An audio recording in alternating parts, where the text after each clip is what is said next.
welcome everyone to Scan to 3D Print Denture workflows today.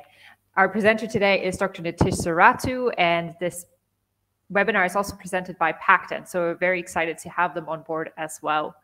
My name is Julia. I'll be your host today, and it's always lovely to have so many Ackuretta users and maybe people who are interested in 3D printing with Ackuretta or without here today. I think we'll have a really information-packed session today. Before jumping in, I'd like to actually give you a brief overview of our latest product updates that we made at Ackuretta. And I think most of you are familiar with our Ackuretta Alpha AI and also with the fact that we have an Ackuretta Alpha AI Premium now. This premium version that takes over orientation and support settings and up until now has covered crown, bridges, splints, and surgical guides. And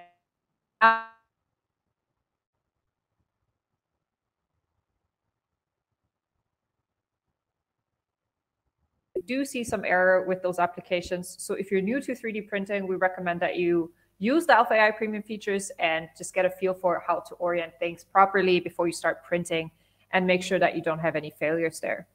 The Alpha AI standard is available for anyone to download. And if you want, then you can go ahead and utilize our free 30-day free trial for the Alpha AI Premium. I have all the information here, so you can scan the QR code to actually do that.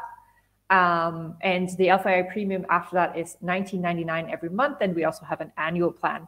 I just want to show you guys real quick what it looks like with the new features for solid models, hollow models, and hollow models with drain holes. So really what it does here, you just click up top on the right on orientation, and it attaches it to the build platform. This seems maybe as simple, but this is a very important step to actually attach a solid model to the build platform. And it's an error we do see a lot. With hollow models, right, you have to make sure that you have actually supports on it, because if there's no drain holes in it, you want to make sure that it prints correctly. And then if you have a hollow model with drain holes, you can attach it firmly to the build platform as well, which means then you're good to go because any residue resin will drain out of it. So here you see the drain holes. So that's an addition that we made. There's no change in price for Alpha AI Premium, so feel free to check that out. And we have one more new cool feature. That's for the Ackuretta user dashboard. And the Ackuretta user dashboard is actually a hub for anyone to register their devices and to have access to our support and to our Learning Center. Learning Center includes, for example, all of webinars or other things. So first, we're going to start out with registering the devices, right? So you have all our devices here listed. You enter your serial number, and then your product will be registered. So you were skipping through that. You select where you've purchased the equipment from. And then what's very important is to register your product warranty so that you have a chance to see when you've purchased the equipment and how long your warranty period is running. So here we go. And then it'll show it right up here in your device dashboard. And then we will show you real quick. Here's an updated Learning Center where we'll have a glossary actually and other resources. So the glossary just shows you the specific pieces of your equipment. And if you do need to do any maintenance on your equipment, you can go through here and kind of get guidance on what you possibly need to do. And then here are all our products listed. You'll see the Curie Plus is already listed here because that is coming very soon. And here's a vocabulary overview as well. Yeah, and then you can also find our support here in this section. So you have, for example, all the products again listed here for some troubleshooting advice before you actually contact our support. And then down here, you can just open a support ticket. All right, those are the updates from Ackuretta for now. I will send all those links in the chat as well, and feel free to check it out. So now, without much talking, I want to introduce today's topic and our speakers for today. So today's topic is 3D printing dentures, and that's an particularly interesting topic considering how much value it actually adds to dentists and patients to create dentures within hours versus weeks. And we're thrilled that we have Pac-Dent here as well. For Pac-Dent, we have Ryan Solorzano here, who's the product manager at Pac-Dent for 3D printing materials, and who himself is a former dental technician and has over 2 decades of experience in digital dentistry. Ryan will join us later for the live Q&A session. So if you have any specific questions for Ryan, please feel free to drop them in the chat. Ryan and I will be monitoring the chat and then collect them later for the Q&A. And then our main speaker for today is Dr. Nitish Surathu. Dr. Surathu is a periodontist practicing mainly in New Zealand. And I always get this wrong. Nitish, you just need to tell us again where you're practicing everywhere. And I believe today you're calling us from Ulm, Germany, which is great because it's actually not too far from me. He's actively lecturing around the world, and that's what he's currently doing, and is an accredited associate fellow of the American Academy of Implant Dentistry and a fellow and diplomat of the International Congress of Oral Implantologists. He has lectured around the world on periodontics and dental implants, and then continues to be actively involved with podium lectures, hands-on, and clinical courses. Dr. Surathu further serves on the Executive Council of the Asian Pacific Society of Periodontology for over a decade and is currently a director with the ACE Institute. His expertise really lies in all matters digital. He's actively involved in the evaluation of new generation digital technology in intraoral scanning, CAD software, and in dentistry, CAM milling technologies, 3D printing, guided implant surgery, and much more. So without much further ado, I think, Dr. Surathu, it's best that you take on the stage yourself. He's presenting on scan to 3D print denture workflows. And yeah, feel free, everyone, please, to send in your questions. And we're excited to interesting Q&A session later as well. All right, Dr. Surathu.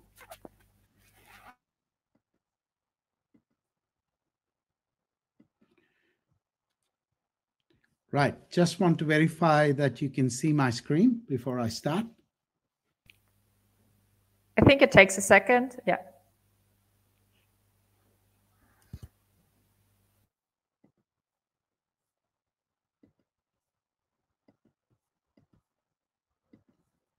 Should be good now. Yes, perfect. Perfect. All right, I'm going to mute my speakers just for the presentation and go on.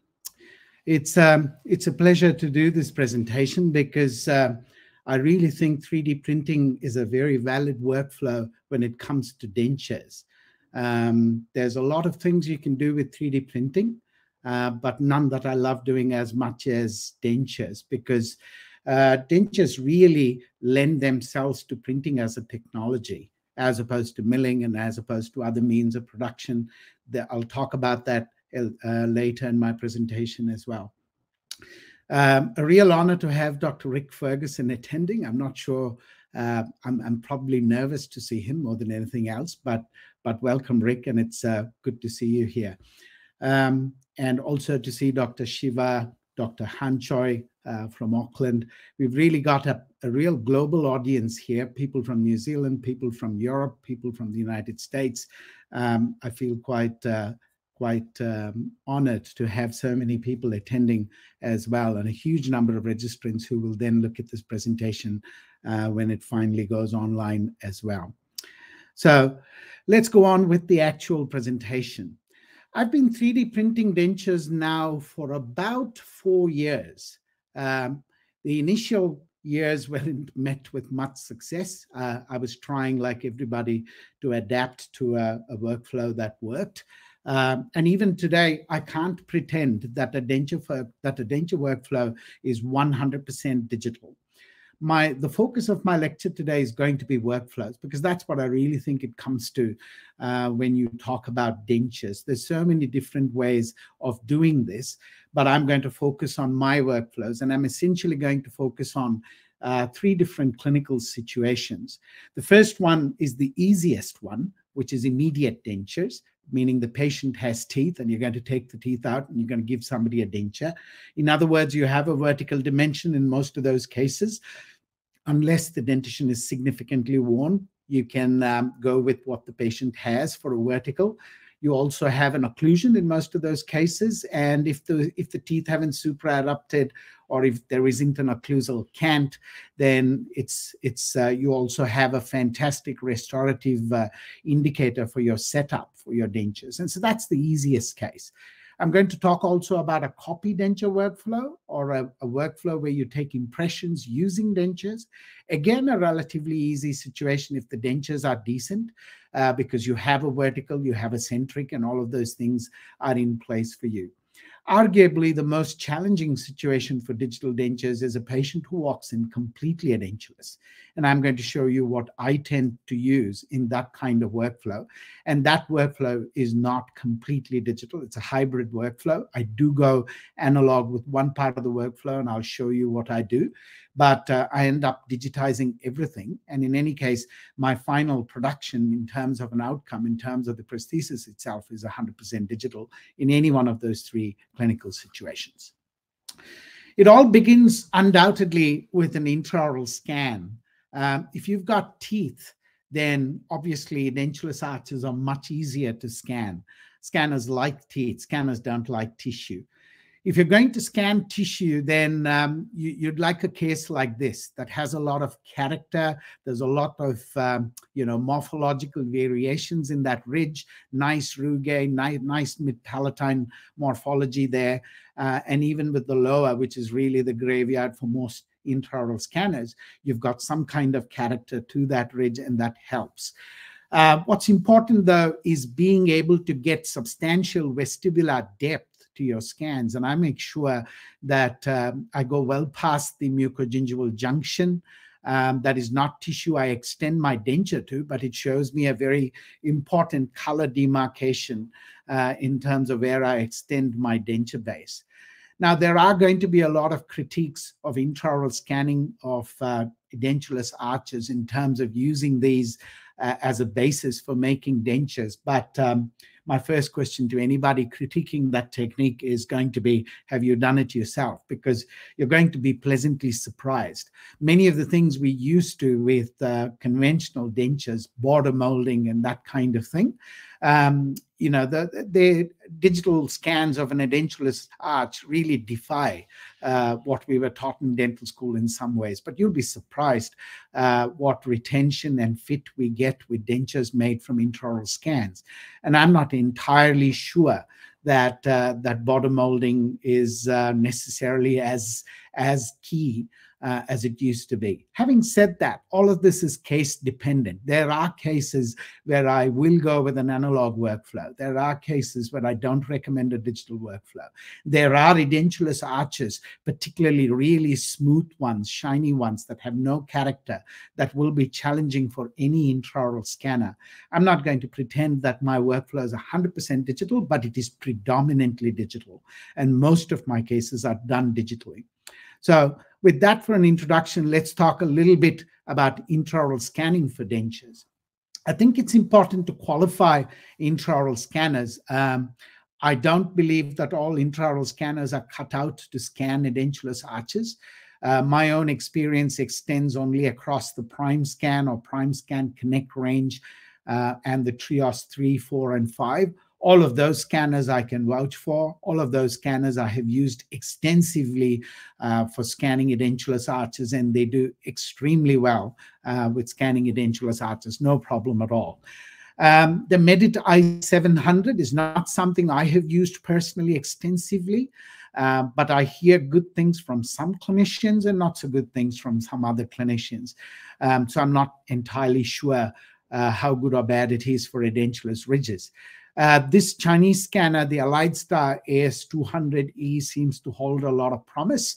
I've heard good things about that scanner as well. But in the end, all I want to drive home as a message is it's important to have a really high quality intraoral scanner if you're going to be doing edentulous scans.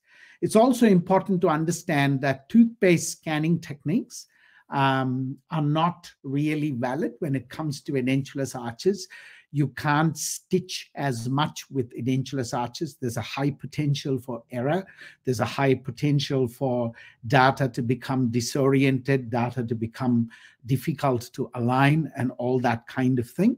The technique that I use is predominantly something that is recommended for the Prime Scan, and it consists essentially of starting at the center of the arch on the lingual, going across to the distal of one side of the arch, and then coming over buccally, and then making sure that I repeat the same thing on the other side.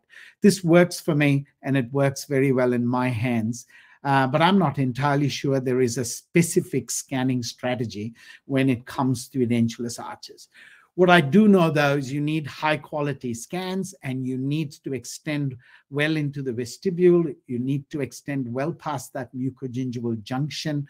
And this is a case, for example, that we scanned for immediate dentures.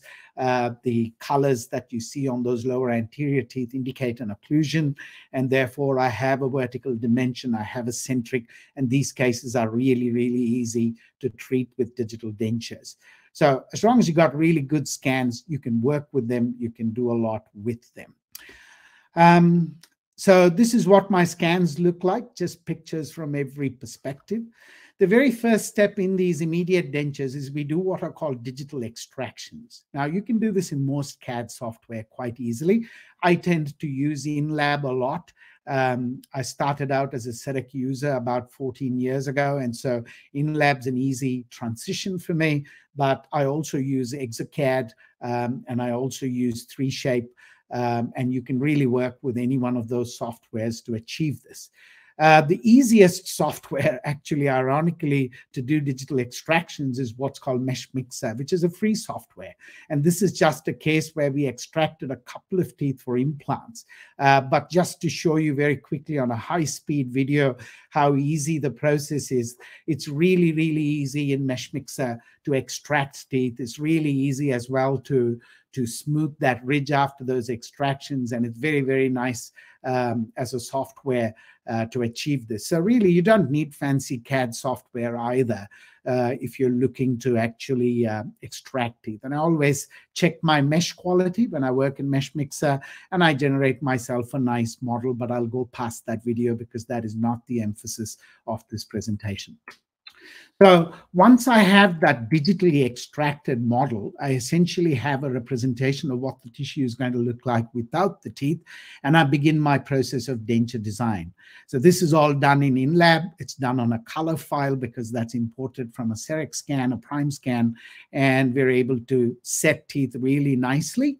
And the view on the right is the denture set to transparent mode, showing you that model underneath where we've digitally extracted those teeth. Same thing in the lower. We can do great setups. You can really control the occlusion, and you'll be surprised how that translates into the final prosthesis. If you've taken good scans, then you can have good vestibular extensions for these dentures. Obviously, you control that to areas of the scan that will not mean that you have overextensions, but at the same time, you have good tissue coverage. And so that, again, is the lower all set up. With a lot of immediate dentures, you're going to see very bulky looking dentures because the bone hasn't had a chance to resorb. And usually you have something that looks quite like bony exostosis across that ridge. And that's quite common with immediate dentures. And I don't try and plane that bone down or anything like that to make my denture look any better. The ridge does resorb under these immediate dentures. They do get loose like any other injection molded complete immediate denture as well. And these dentures are no different. And I leave any denture design post-resorption about 4 months later when I actually design definitive dentures. Or sometimes I even wait further than that, especially if I've done an alveoloplasty or anything like that. So, but not unusual to see bulky dentures when it comes to immediate dentures. And that's just the setup, showing you what the ridge looks like under that denture. And you can see the bony bulk on those ridges. And that really is what expresses itself in terms of the shape of those dentures. But that's what the dentures look like in this immediate denture case. Good setup. And ultimately, this is what I'm looking to print. I'm able to generate STLs. I want you to look at the intaglio of these dentures and realize that there's a substantial amount of undercut. Now, it's important to understand that printing reproduces these undercuts. Printing, unlike milling, Milling over mills these things, takes away these undercuts. As a technology, it's hard for milling to mill undercuts. And that's really partially why I say that printing is a great workflow when it comes to dentures, especially immediate dentures. Milling is still a valid technology when it comes to the production of dentures. And I know there are many advocates out there for things like iVotion and other forms of milling for dentures. But you're going to find that with milling, some of these undercuts are not accommodated, and I will show you that later in the presentation as well. We then print these bases. I like to orient my denture bases for printing almost vertically. I like to control where my supports are. I don't like my supports in the socket area itself where I'm actually going to bond the teeth. I don't mind them on the papillae. I don't mind them on the buccal surface of the denture itself. Obviously don't like them in the intaglio of the denture. And I do control this process a fair bit. I add supports as necessary. But if you do it right, denture bases print very, very well. I print teeth as well. And when I print teeth, I don't like them on the occlusal. I don't like my supports on the occlusal surface. I tend to like my supports on the bonding surface of the teeth, if you like. I find it easier to handle the little knobs that the supports leave behind when they're taken out. Just much easier to handle on that surface. Typically in the past, I've cured most of my stuff in the autoflash when it comes to dentures. I'm going to talk a little bit about the importance of a validated workflow when it comes to dentures later in the presentation, but I really like to see my denture bases really well cured. And I love the autoflash nitrogen supplied unit. I will show you the Curie Plus from Ackuretta later in the presentation as well. So nice, good cures, nitrogen supplied to take away that oxygen inhibited layer, and you get really, really nice, strong dentures. Now, typically, I will take the bonded teeth and the bonded bases. I insert them in the patient's mouth, and I usually take a face scan. A face scan is a very important part of the data for me personally. When it comes to dentures, I use face scans quite a bit, and dentures are really one area where I do a lot of face scanning as well. And so this gives the patient a very, very nice perception of what the dentures look like. In this particular patient's case, he wanted things to be as close to his natural teeth as possible.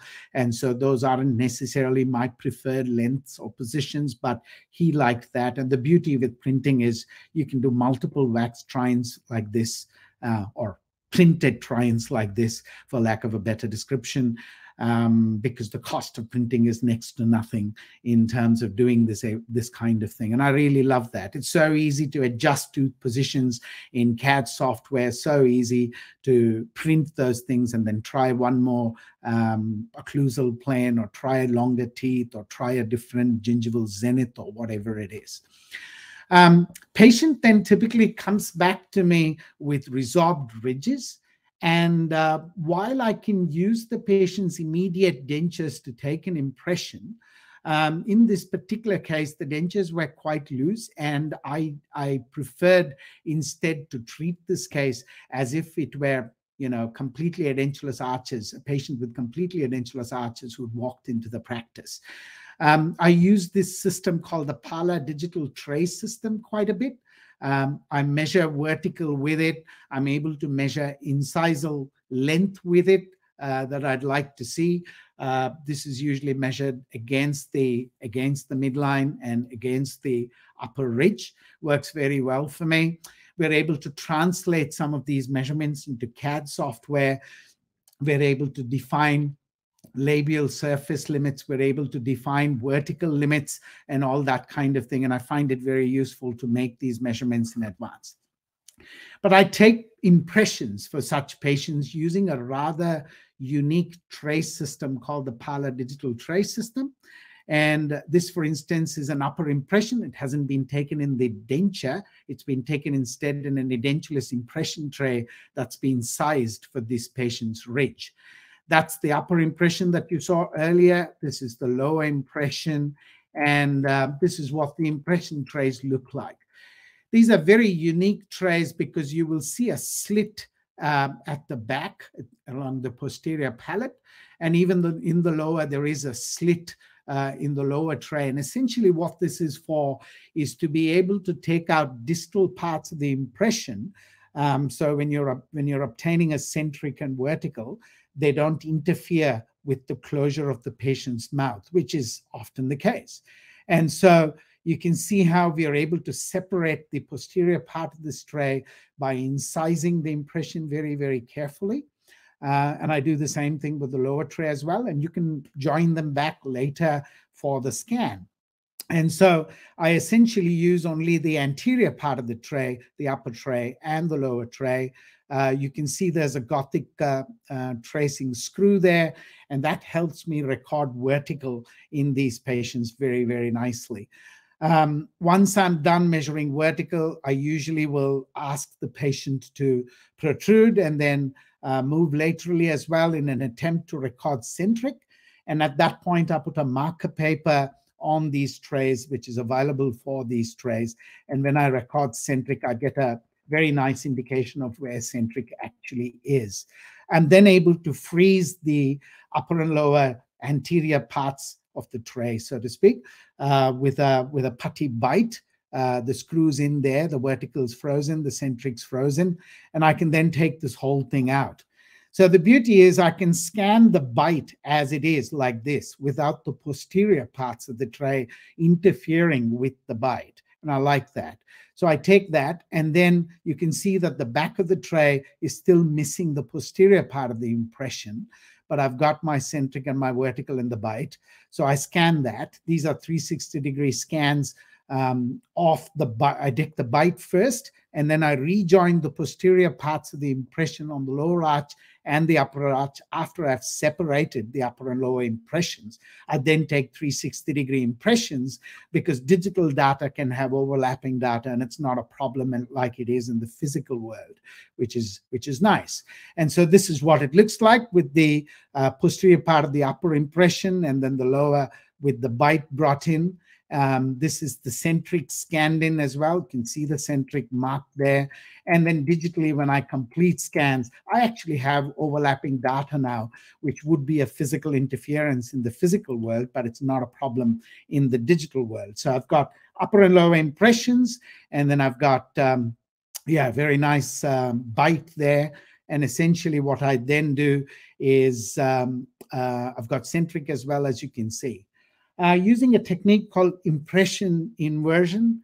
Rick's in the audience. He taught me this with one of his videos, and there are others, of course, who posted these videos. This is done in Blue Sky Plan, and we are able to invert the impression, the digital impression, flip it, and generate a digital model of the upper arch. I do the same thing with the lower impression, and then generate a lower model. And essentially, because of the way STL data can be managed, I can bring in the bite, and I then essentially have articulated models. And so these are digitally articulated models obtained from impressions that have been scanned. So a bit of a step back there into the analog world before we step back into the digital world with these scans. There are multiple ways of merging impressions with soft tissue scans. You can do impression inversion. You can do what's called a denture cutback technique with flowable composite markers that you place on the denture.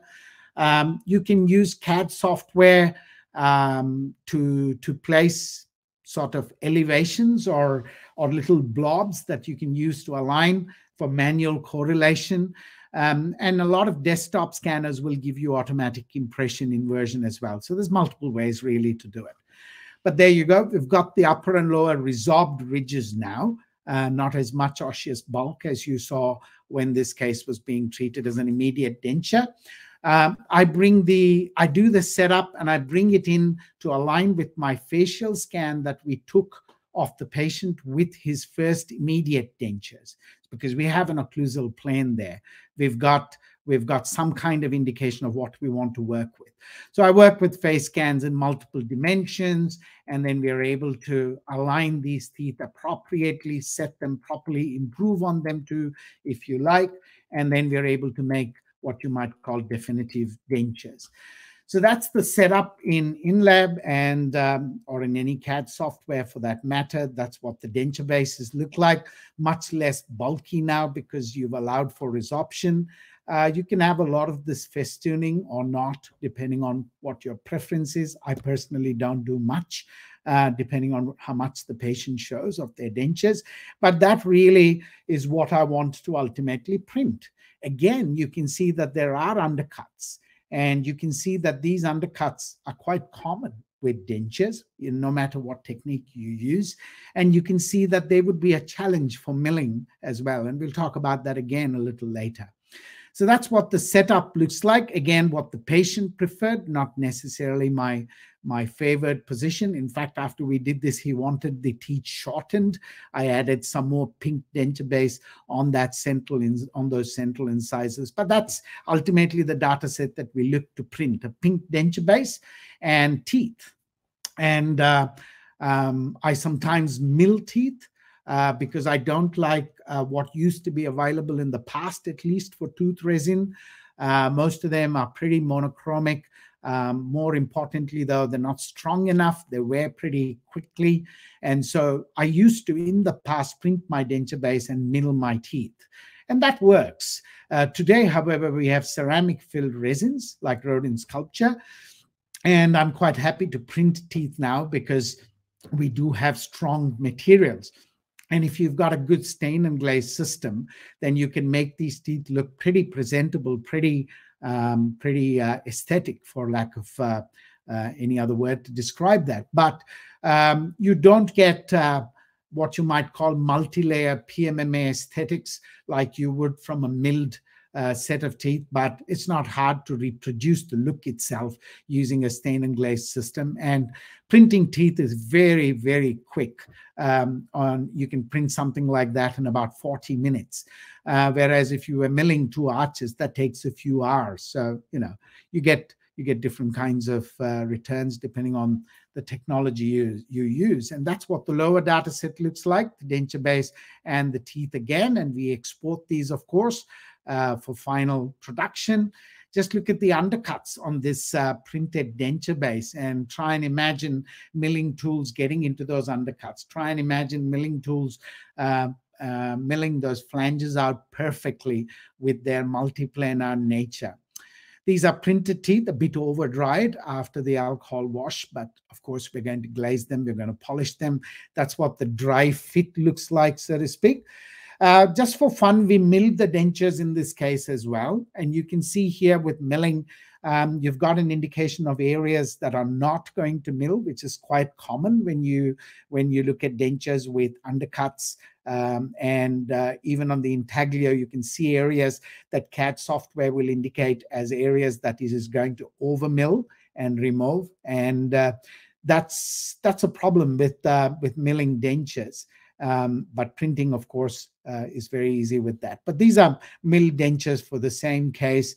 We use Lucitone discs in this situation, if I remember correctly. And we mill these on our 5-axis lab mill. And those are milled teeth as well. Milled teeth can look pretty good, but they fit very well as well. Now, this is just the printed and the milled for a kind of comparison. And in this picture, I've got the patient's original immediate denture. You can see how the denture is quite thin in some parts of the denture, but you can also see those undercuts. Now, those undercuts are faithfully reproduced with the printed denture, but not so much with the milled denture, as you can see. And so we then attached the printed teeth or milled teeth, as the case may be, to that printed base. I'm not exactly the world's best hands on staining and glazing. I do what I can. I work with a bit of red, a bit of blue, a bit of brown, and a bit of gray, and a little bit of composites sometimes to produce that gingival margin kind of look. But you can get dentures to look pretty decent, and that's what that looks like in the patient's mouth. He was quite happy. We took a video. I've shut down the voice on this video because for reasons that I know. I don't want the voice to be obvious, but he did say good things. And you can see the dentures in function. You can see the excellent retention from these dentures. And that's something I encounter very, very commonly with printed dentures. No problem at all. The other workflow that I tend to use quite a lot is called the copy denture workflow. If a patient comes in with a nice denture, that's reasonably retentive, but they want to replace them for whatever reason, then you can do a 360-degree scan of dentures and you can reproduce them quite easily, really. You could also take impressions in dentures. I often do this with just light body if I need to, depending on how much looseness there is to the dentures. But we scan these 360 and we're able to do a setup with them. I've missed the impression scans because I'm trying to, yeah, that's what it looks like, the impression scans. And then we are able to, again, use impression inversion and get pretty good STL models that we are able to then take into a digital workflow. And then we are able to do a setup. And basically, we are able to use a denture that has built-in centric, built-in vertical as a means to obtaining quick articulated digital models that we can then do a digital setup on. Now, you can choose, of course, to either follow the existing denture, or you can choose to have a totally different setup and change the aesthetics of the denture itself. All of that's possible, but just wanted to show you the copy denture workflow as well that I use. And this works very, very well as well.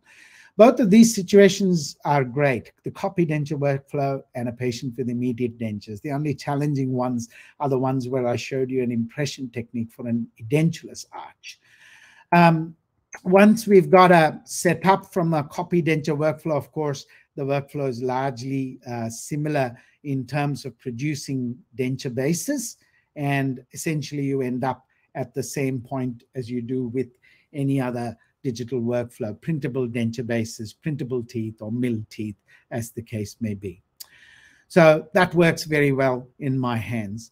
Again, another, I use photographs sometimes. These are very useful as well.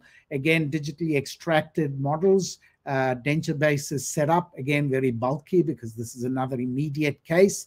And we do trial digital runs of this on a patient's photograph as well. If you don't want to use a face scan, you don't have a face scanner, you can still do a lot even with photographs. And then we are able to really use that facial image for a lot of aesthetic alignment of these teeth. You can do so much in CAD software today with how you define planes, with how you define teeth. And it's really quite incredible what we can do with some of these softwares when it comes to denture design. This is this patient's denture design, and that's the setup. You can really fine-tune that occlusion, and you can choose tooth shapes. You can choose digital libraries. You can even choose libraries of teeth that are carded teeth, if you like, in some softwares. And if you wish to, you can bond teeth, individual teeth from a carded tooth set as well. Not my favorite workflow. I'd much rather print the entire arch or mill the entire arch, and that works very well for me. So that works very well as well. This was done with Pac-Dent Rodin sculpture for the teeth, a ceramic filled resin, very strong, and therefore something that I'm very happy to use for the final teeth itself. The denture base that you see here as well is Pac-Dent's denture Rodin denture base material. It's also a heavily filled material, but from what I understand, the filler is not ceramic, whereas the teeth are ceramic filled resin. Pac-Dent has a fantastic glaze system and a coloring system. What's beautiful about this glaze is that it's exactly the same chemistry as the denture base. And so I use the glaze to bond teeth into the printed denture base as well. Because the glaze is largely transparent, it doesn't show up as excess. In the past, I used to use denture-based resin to bond these teeth in, but I now do that routinely with glaze, and that works very, very well. And obviously, I use coloring agents. Again, I'm not the best at doing that kind of stuff, but for somebody who wants the options, you can color teeth. I use a fair amount of blue, red, brown and incisal gray on a lot of these cases, and they turn out looking pretty presentable. Again, want to show you that intaglio, show you those undercuts and how faithfully they are reproduced with printing. While I do cure a lot with the AutoFlash, which is a nitrogen supplied unit and is a validated workflow for Pac-Dent Rodin sculpture, as well as Pac-Dent Rodin denture base as well as the glaze itself. I'm really excited with the Curie Plus, which is Accuretta's new curing unit. Large library of resins, and Pac-Dent, of course, is part of it. We are curing dentures with this, but I'm waiting to receive my Infinity nitrogen generator next week for testing, and I'm really looking forward to using this as a validated workflow, because the Curie Plus with nitrogen is validated for the glaze, is validated for the resin itself. You could, however, polish a denture even if you didn't use nitrogen. If we're using the standard Curie unit, for instance, you could polish dentures to a good finish as well, and that's an option as well. But I do want to emphasize that a good curing unit as part of a validated workflow is probably more important with complete printed dentures than anything else that we do with printing, because these prostheses are going to stay constantly in contact with patient tissue. And if there's any cytotoxicity from residual monomers or uncured photoinitiators or stabilizers or anything like that, you can well imagine what constant tissue contact is going to be in terms of a consequence. So really want to emphasize having a good validated workflow, having a good curing unit as part of that workflow when it comes to dentures, if you really want to venture into printing dentures. So quite possible then to generate immediate dentures. Works beautifully, this workflow, but I routinely scan edentulous arches. I routinely scan all kinds of arches, some even without vertical dimension or centric to give me. In some situations, I have periodontally mobile teeth, like that arch right in the center, and moving teeth don't lend themselves to recording centric or vertical. But in general, scanning works wonderfully for dentures. And other than that step back into the analog world, there's no reason why your denture workflow need not be almost 100% digital. I'm not really somebody who loves dentures, but the minute I went digital with my dentures, I've really enjoyed doing dentures, and I do a lot of these now, including partial dentures as well, which I haven't really brought into this presentation. But it's great to have very nice denture-based resins like Pac-Dent Rodin denture base now. Their second version of that denture-based resin, very nice, strong resin.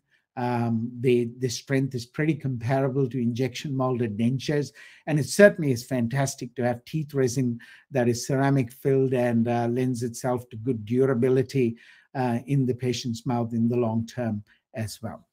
Well, hopefully you enjoyed that, and I'm going to turn my volume back on so I'm able to take any questions and listen to any feedback that anybody's got about the presentation. I'll stop sharing my screen if that's all right, Julia, and I'll take this back to the moderator window. Ryan, I hope you're there. We don't see you, but I hope you're there. Yeah, Brian's there. All right. All right, shoot, ready for questions. Perfect. So guys, just a reminder, right? Put your questions in the questions tab if you do have any. We did get a few questions.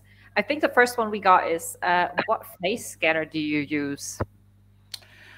Good question. The scans that you saw were recorded with Bellis. The Bellis scanner that I use is a scanner that's connected to Windows on a computer.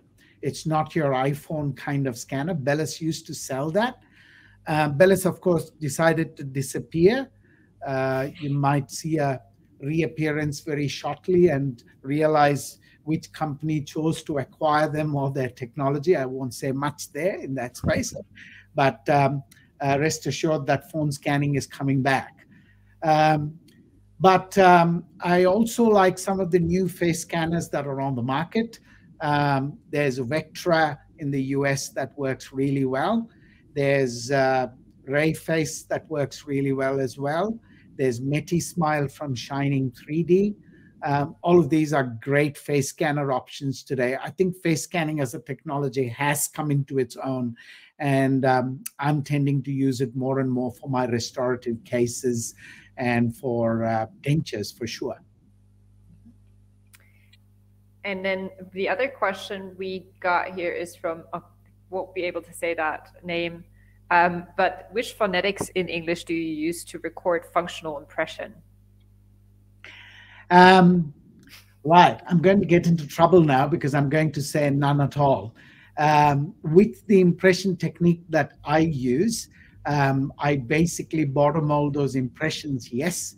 I don't use phonetics in that situation. I do look at phonetics when I do my try-in, my printed try-in, and there are adjustments I might make in that instance. Yeah. Right. And then the other question we got here is, oh, now the questions are coming in. Well, quick. Okay. Hello, where can we get the trays for impressions and occlusion? Impression, meaning the trays that I showed in the presentation, those are Pala digital trays. They're available from Kulza. Oh, Kulzer. Okay. So I won't be able to, maybe I'll just drop it here in the text so that people can actually look it's at called it. So Pala, P-A-L-A, Pala digital tray system from Kulza. Works very well in my hands. Okay, wonderful. I'll write that down here. Okay, and then we've got another question. So what is the longevity of these dentures, and do you give any warranty with your dentures? I think that's a good, interesting question. No, I don't. I never discuss warranties with patients, and it's not my style of discussing treatment outcomes. I do know this. If I do need to remake that denture, it costs me almost next to nothing to reproduce that denture again and give the patient another denture. It's not uncommon for me to give patients a second set of dentures, identical dentures. And a lot of patients love that. And so you can do that with 3D printing. Sometimes we do get, I don't see denture breakages now with the newer denture-based resins, but I certainly saw denture breakage with some of the older, not so strong denture-based resins. It wasn't hard, of course, to have a printed replacement ready before the patient even came into the practice, which was fantastic. But no, I don't discuss warranties. Coming to longevity, if I use good denture-based materials and if I use milled teeth, I think the longevity is as good as anything else. With Pac-Dent Rodin sculpture or filled resins that we are now seeing to print teeth, I think printed teeth have come into their own as well in terms of strength and durability. And I think that's, I don't have enough data to be able to comment on longevity as such. Ryan may have some input maybe from some beta testers, but I'm certainly convinced that the resin itself is extremely strong and durable.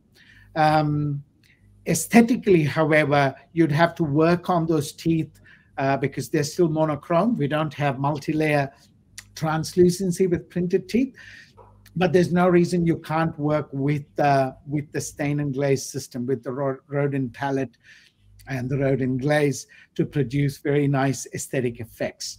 If you're really fussy, you can print the denture base and you can still mill the teeth. Bear in mind, though, that the hardware that you're talking about when you're comparing a printer to a milling machine is, you're talking, it's not an apple-to-apple comparison by any measure. So if you want to stay with printing, which is economical, viable for many people to do, then filled resin, ceramic filled resin like Rodin sculpture is a great way to go, and it's a great alternative and option to have to be able to give to our patients today. Yeah, I mean, on longevity, maybe Ryan, you have something to add there from the experience that you guys had at Pac-Dent. I've had 0 reported cases where there's any failures, catastrophic failures. So from that, you could take it with a grain of salt, but the real test will be, a 5-year, 6-year study to see how long these things will hold up in the mouth. But of course, we have to wait for the true test of time. Yeah, I think it'd be interesting if we reconvene in a year and see, you know, where the denture is at, basically. Sure. Yeah. All right. Ryan, we have a question for you, actually, and it's from Michael Leuchtmann. For Ryan, I see some discussion online about doing a final cure in glycerin to prevent the oxygen-inhibited layer. What are your thoughts on this? So from my personal experience, I don't see much of a difference, but I have spoken with a couple other lab owners, and they do swear by it. So I think it's one of those things where you try it out for yourself and see if it works for you. Okay, I think we discussed about like nitrogen curing earlier, just before we started this webinar, right? And I think that's where, Ryan, you've seen the significant difference. Sorry, I was breaking up a bit. Can you repeat that? Yeah, before this webinar, we discussed about nitrogen curing, you know, for the final outcome. So I think that's where you see the significant difference, right? Yeah, hands down. So in terms of a full cure, nitrogen is the way to go. So we're really excited to test out the Infinity nitrogen generator. Yeah, and then the other question was, when is Pac-Dent rodent sculpture finally coming to Canada? Well, we do have, it's been a while, we've been waiting ourselves. So we do have MDSAP approval. So that's the first step completed. Now we're registering with Health Canada. So we're hoping within the next couple months, we'll get the green light to sell it. Amazing. That's good news. Yeah. Same question, but for Europe. Okay, I do want to say something about nitrogen curing and glycerin and that sort of thing. Glycerin is traditionally a means of curing the oxygen-inhibited layer. Bear in mind, though, that when you have a validated workflow from a company for a resin, they've tested their workflows with regard to what they recommend in terms of final curing protocols. Now, nitrogen-based curing is not just about getting that oxygen-inhibited layer sorted. It's also about a full expression of the physical properties of the material. Would you agree, Ryan? To an extent, you know, from a physical strength property, it's very minimal because it's just curing that most outer layer, right? So. Yep. So I'm really a fan of inhibited curing, nitrogen inhibited curing, and I'm really glad that I don't have to buy nitrogen anymore, and I can generate nitrogen from atmospheric air, and there's more and more solutions that are going to come to market in terms of curing. Yeah, and they make for much better validated workflows, in my opinion, at least. So, yeah, thank you, Rick. You made my day, and yeah, to get a compliment from Rick is absolutely an honor. Yeah, so we have more questions, guys. So Matthew Gorbach is asking, I currently restore digital immediate load-bearing dentures using Rodin. Did I see you also take a wash impression for Edentulous at that time to simultaneously work on the final restorations? Not sure I understand that, but I did take a wash impression in a denture. And so if I'm doing a copy denture workflow, if I'm happy with the denture, I'll just scan the denture 360 and that works fine. I scan them 360, by the way, with an intraoral scanner. So the prime scan works very well in my hands for that, and so does the Trios. But if I'm taking a wash impression in the denture, it's usually because I'm not happy with the retention of the denture, or I feel a need to extend the borders of the denture for better retention. And in those instances, yes, I will take an indenture impression, but I still use the denture and its teeth as a measure of vertical and as a measure of centric, if those are both okay in the patient's mouth. Yeah, so that's what I tend to do. I hope, Matthew, we answered your questions. Let's see if you said anything. Yeah, oh, Matthew says, okay, fair enough. Thank you. All right, and Matthew also said he has a few cases pushing on 7 months with their immediates. So that would be interesting, Matthew, if you share these cases as well. I think that'd be quite interesting to see how they're performing. Okay, I think he's saying me too. Cool. So I think right now we don't have any more questions. So guys, put in any questions that you do have. I'm going to take this opportunity to make a shameless plug for Ackuretta. So take the opportunity to get your Alpha Premium. And we also have our special going on that actually includes the Pac-Dent trial kit for the summer special, right? For this Q3, available from June to September. It's the entire Ackuretta system with concierge service. I think concierge service is something that we should highlight because it is actually a full-on like remote installation and support that we provide to every customer in North America. So do check it out. This is available through our distributors in North America. In Canada, it's Central Dental, Henry Schein Canada. And then in the US, we work with Atlanta, Burkhardt, Cadre, Darby, Henry Schein, and also with Primaltech. And so I hope I didn't forget anyone, but you can find the full list on our website as well. So feel free to check that out. Now, do we have any final questions? It doesn't look like it. Then, Nitish, did you want to add something?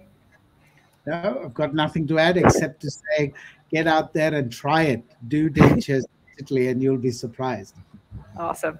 Well, thank you everyone so much for joining, for watching. It's really been an interesting discussion. Thank you so much, Nitish, for being here, for presenting, for always sharing your knowledge. Really, I don't think you know how valuable it is to all of us, to the users, and to the whole 3D printing community. And Ryan, it's always nice to chat with you. It's always nice to hear from you. So thank you for being here as well and sharing. And yeah, and I see Andrew's typing now as well. So Andrew, hi, shout out to the Pac-Dent team. It's lovely to work with you guys. All right. Thank you. Thanks, everyone. Then we can wrap it up. Bye-bye. All right. Bye-bye, everyone. Thank you.